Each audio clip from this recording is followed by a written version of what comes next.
A revolutionary genius gambling with his life, an emperor gambling on an empire, a president gambling for his nation's future. Today, we tell the story of how their fates collided at a single point in history, and how the final, decisive blow in the deal that doubled the size of America and changed the world was struck by a single mosquito. In the jungles of Haiti, a gamble for freedom was underway. Its leader was Toussaint Louverture, a self-taught military genius. He had forged a disciplined army out of chaos, defeated expeditions from both Spain and Britain, and drafted Haiti's first constitution. His people called him the Black Spartacus. Though nominally still a French governor, he was, in effect, the supreme ruler of Haiti. He had not only abolished slavery, but had also cut off the immense flow of wealth that was supposed to go to France.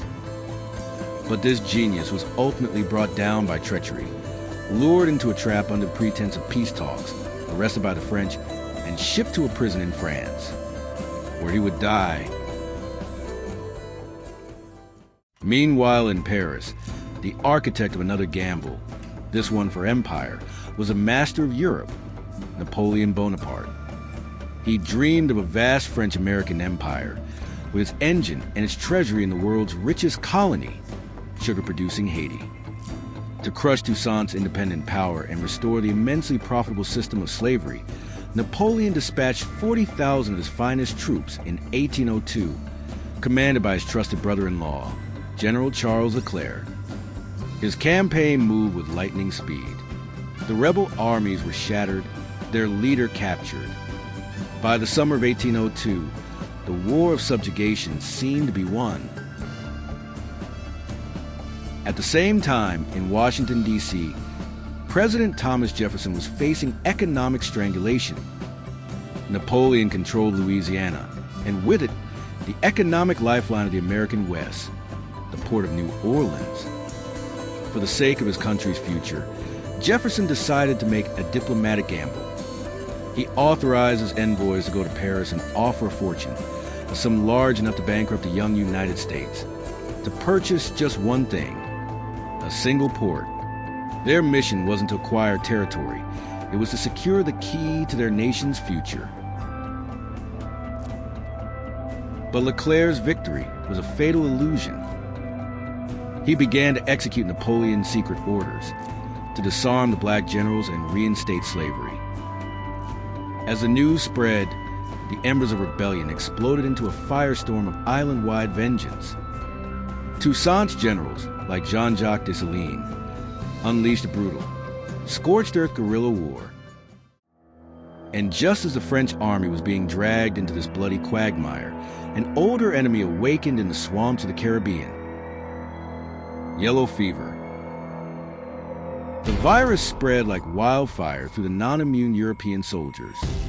The French were now trapped in a two-front hell, ambushed by rebels in the jungle by day, and slaughtered by mosquitoes in their camps by night.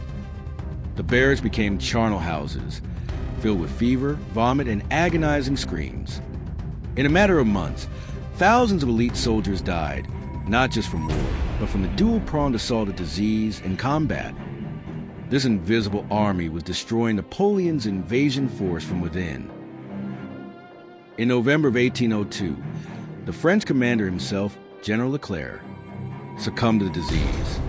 His death was the final straw. The leaderless remnant of the army were shattered by one last, thundering rebel offensive and finally routed completely. Soon after, Haiti declared its independence, becoming the world's first black republic. This total defeat and the loss of his colony forced Napoleon to completely change his plans. He had lost his Haitian treasury and tens of thousands of his best men. The vast territory of Louisiana had transformed from a strategic asset into an indefensible liability, a prize the British could snatch at any moment. And he desperately needed cash to fund his wars in Europe. So, while Jefferson's envoys were still cautiously negotiating for a single port, they received Napoleon's history-altering counteroffer. Forget the port. I'll sell you the whole thing. When this news reached Washington, It set off not a celebration, but a political firestorm. Napoleon's offer was a godsend for America, but for Jefferson personally, it was a political minefield. First, he himself believed the purchase was unconstitutional, a betrayal of his life's political principles. Second, the $15 million price tag was financial suicide for a young nation with an empty treasury. He was even forced to borrow from British bankers to fund Napoleon's war against Britain. At home, his political enemies attacked him for an abuse of king-like power. Abroad, an enraged Spain threatened war, refusing to recognize the deal's legitimacy. Finally, after withstanding all the pressure of unconstitutionality, bankruptcy, national division, and war, Jefferson's gamble paid off. For the absurdly low price of just 3 cents an acre, America bought not a port, but the future of a continent. The deal is still considered the single most successful and incredible acquisition in human history.